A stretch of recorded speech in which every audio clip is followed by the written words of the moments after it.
كل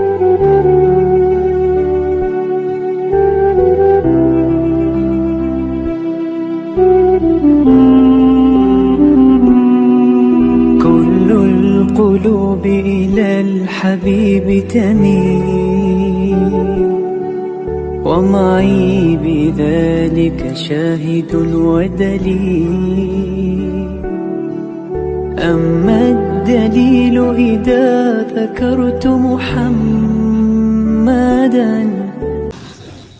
Logikanya tadi ya, ketika Rasulullah ngambil sikap tegas kepada Qatilu Hamzah yaitu Wahsy, dan ketika Rasulullah ngambil sikap tegas pada orang-orang yang mengalahkan beliau di perang Uhud, kaifa yuflihu qaumun fa'alu bi anbiya'ihim hakadha, bagaimana mereka jadi orang benar atau orang yang dapat kebahagiaan kalau mereka perlakuannya seperti Nabi seperti ini, yaitu Nabi sujja wajhuh masyhur wa kusirat ruba, yaitu Nabi itu wajahnya terluka, gigi serinya tanggal.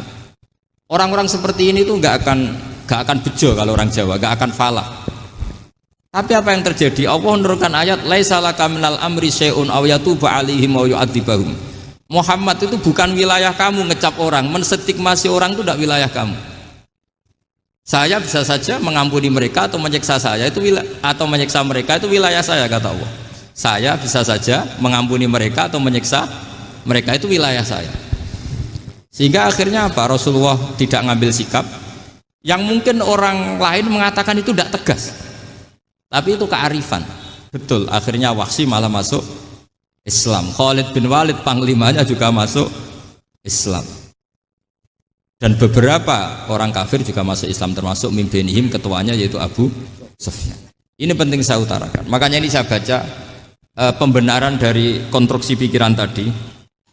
Nah ini supaya khas. Ini khasnya orang mondok 10 tahun nih. Jadi ini tak baca ini. Nah, biar jelas ini nanti tagnya persis ya, tidak saya rubah. Ini di kitabnya Habib Umar Hafid, namanya itu Taujihun Nabi Limardoti Bari. Kalau diterjemah ya mengarahkan orang yang sadar. Nabi itu orang yang sadar ya, sampai ini termasuk orang yang sadar. Limardoti Robbi, menuju mendapat ridho Tuhan atau Allah Subhanahu wa ta'ala. Saya baca tagnya ini di halaman 179. Ini tidak ada yang saya rubah, tidak saya kurangi. Bismillahirrahmanirrahim. Fala buddha an nuwattina qulubana ala annana khodamatu ahli hadal qaul wa yattali'u wa min qulubina annana na'taqidu imkaniyata ayyasfa'a fi ahadina yaumal qiyamati man huwal ana kafirun yuslimu faya'lu sya'nu indal haqqi fayakunu sababan li kholasika fil qiyamah yumkinu dzalik. Jadi kita para dai, para kiai itu adalah khodamatu hadal kaun. Kita ini adalah pelayan alam raya ini yang selalu berharap alam ini akan lebih baik. Orang yang sekarang sedang kafir bisa saja nanti yang nyafaati kamu di akhirat, yaitu mereka masuk Islam lalu Islamnya lebih serius, akhirnya punya hak syafaat. Sementara kamu Islam mulai kecil tapi biasa-biasa saja seperti ini, mulai dulu ngaji terus sama Ki Abdul Manan, nggak pernah yang ngisi ngaji, itu artinya nggak ada perkembangan. Makanya saya nggak ingin ngaji lagi karena saya ingin perkembangan Anda nanti tukang mengisi, bukan yang diisi. Kalau saya nanti ngaji lagi di sini, artinya Anda kalau tetap mendengarkan itu tidak ada perkembangan. Pantes saja sing mulang Gus Bahak sampean sing ngaji. Sekali-kali ada perkembangan, saya ngaji sampean yang mulang, itu bagus itu. Meskipun itu perkembangan yang menyesatkan.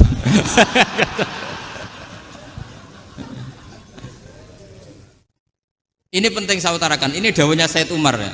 Orang yang sekarang sedang kafir bisa saja orang ini nanti nyafaati kamu, yaitu beliau orang ini Islam, kemudian Islamnya serius, maka punya hak syafaat. Sementara kamu Islamnya biasa-biasa saja. Itu masyhur kayak Sayyidina Umar. Sayyidina Umar Islam di hari itu langsung makomnya makom yang a'la, sehingga mengalahkan yang sudah Islam lebih lama. Karena Islamnya Umar itu menjadi izzatul Islam betul. Makanya jangan benci orang tegas teman-teman, kadang ya ada baiknya. Abu Bakar itu sudah Islam tapi layinal janib, orangnya santun.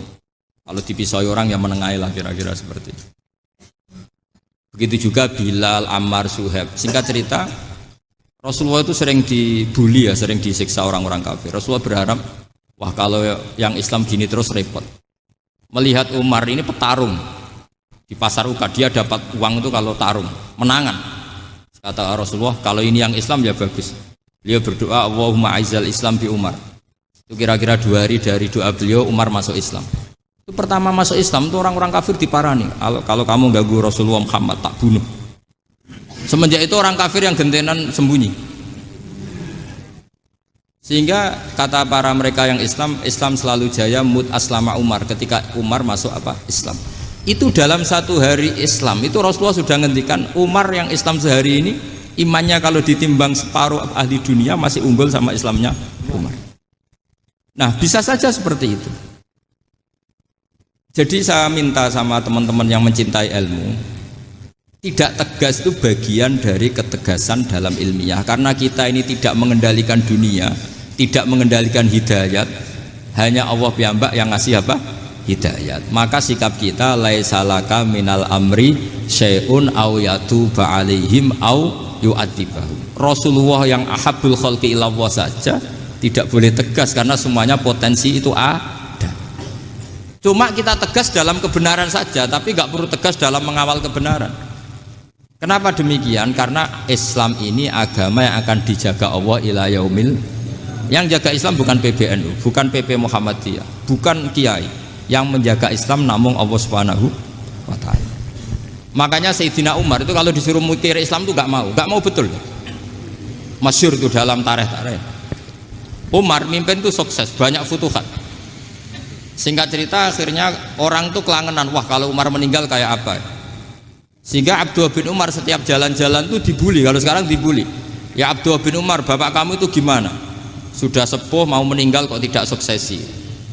Kalau saja ada orang penggembala kemudian meninggalkan kambingnya di hutan, kamu anggap orang yang mudoyik enggak, menyia-nyiakan kambing itu enggak? Ya iya, kata Abdul bin Umar. Apalagi amru hadil umat ini mau ditinggal gelanggang, nanti suatu saat Umar meninggal. Mbok ya suksesi supaya jelas. Logika itu diaturkan ke Umar radhiyallahu anhu, ke Sayyidina Umar. Pertama Umar agak tertarik dengan logika itu. Lama-lama beliau marah. Tidak jadi. Saya tetap tidak akan istikhlaf, tidak akan suksesi, dan saya tidak akan mikir Islam, katanya. Islam akan diurus oleh Allah Subhanahu. Terus beliau ngendikan, Islam ini jalan ketika ditinggal Abu Bakar, bahkan ketika ditinggal ahabbul khalqi ilallah akramul khalqi indallah, yaitu Rasulullah Muhammad sallallahu alaihi wasallam. Coba Islam dulu dipimpin Abdul Qadir ketua wali, dipimpin Wali Songo, dipimpin orang top. Sekarang dipimpin mondok 3 bulan jalan. Karena Islam yang ngatur Allah Subhanahu wa ta'ala. Jadi ini penting. Loh coba ustadz tuh banyak yang nggak bisa ngaji loh. Tapi ya laku ya nggak masalah. Loh saya kemarin di Korea seminggu. Itu TKI jadi khotib, ada yang jadi mufti, ada yang jadi suriah. Itu ada yang di sana jadi suriah, pulang ke kampung angon kambing lagi. Loh itu teman saya kenal. Suriah Korea. Iya suriah Korea tapi. Artinya gini, bahkan masjid semua yang di Korea itu didirikan oleh TKI dan TKW. Mereka digerakkan Allah untuk mikir agama, karena agama ini milik Allah. TKI saja mikir. Makanya ini penting, yo dakwah tapi tauhidnya sing kenceng, jangan dakwah kenceng tauhidnya kendor. Itu bahaya betul. Saya ulang lagi ya, ini dawuh Habib Umar. Jadi kata beliau, fala budda an wattina kulubana, kita harus yakin seyakin-yakinnya bahwa semua kemungkinan itu mungkin. Makanya masyhur dalam tarikh ketika kafir Quraisy mau disiksa oleh para malaikat karena mereka sering menyakiti Nabi, kata Nabi gimana? Jangan. Saya berharap kalau bapaknya tidak mukmin, suatu saat anaknya mukmin. Masyhur dalam tarikh. Musuh Nabi besar siapa? Walid bin Mughirah. Punya anak Khalid bin Walid. Abu Lahab punya anak Darrah, itu mukminah yang baik. Abu Jahal punya anak Ikrimah, itu mukmin yang baik. Di Indonesia lebih hebat lagi. Bapaknya iso maca Quran, anaknya hafid. Bapaknya utun ratamat SD, anaknya jadi dekan. Di Indonesia banyak orang nggak siapa-siapa, anaknya jadi presiden, anaknya jadi menteri. Artinya jangan karena bapaknya kafir kamu nganggap anak turunnya pasti selalu kafir. Teori itu sudah salah zaman Rasulullah. Yaitu Walid akhirnya punya anak Khalid, Abu Lahab punya anak Darrah. Terus siapa? Abu Jahal punya anak siapa? Ini penting saya utarakan karena dakwah kalau terlalu semangat nanti kalau menghilangkan tauhid bahaya. Tetap innal huda. Uni Soviet kayak apa? Mengkooptasi negara-negara sekelilingnya sampai jadi zuni. Tapi apa yang terjadi? Uni Soviet yang runtuh, persemakmurannya semua rata-rata jadi negara apa? Islam, kayak Uzbek, kayak Ceknya, kayak apa-apa. Karena agama ini diurus Allah.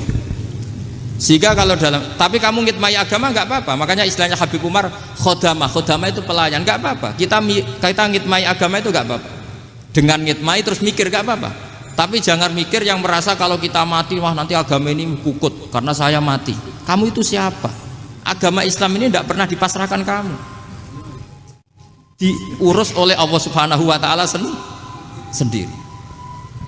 Sehingga ketika Wali Songo meninggal, agama ini tambah kuat sampai sekarang. Kecil saya itu kalau pengajian susahnya bukan main, harus izin sana sini. Sekarang setiap pengajian polseknya datang, polresnya datang, nggak ada intel, nggak ada apa. Padahal kiai dulu sama kiai sekarang itu kira-kira alim mana? Alim kiai dulu. Mbah Hasyim Asy'ari itu ngarang kitab sampai dibaca di Yaman. Saya sering baca juga kitab beliau, Risalatu Ahli Sunnah wal Jamaah. Kiai sekarang mau terjemah aja kadang salah memahami.